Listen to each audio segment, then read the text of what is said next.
Hey everybody, welcome to the Bong Table. We are restarting our channel. We are gonna learn today how to create our favorite winter dessert, apple cobbler. It's officially apple season.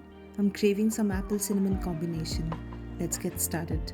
First thing first, you need to preheat your oven while you get started with the recipe.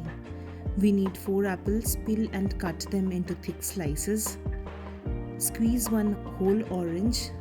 Orange juice gives slight tangy taste that enhances the flavor.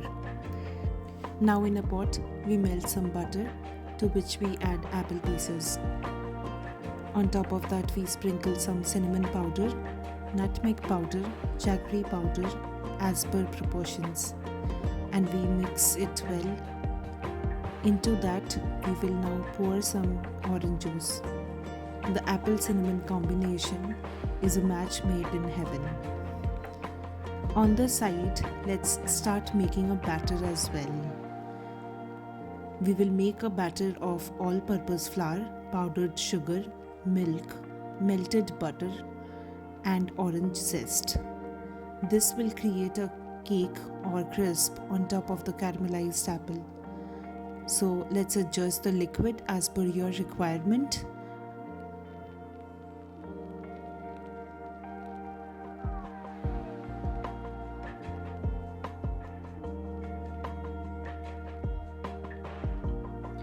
Now we pour the apples into a greased baking tin and then spread the mixture on top to create the cakey layer.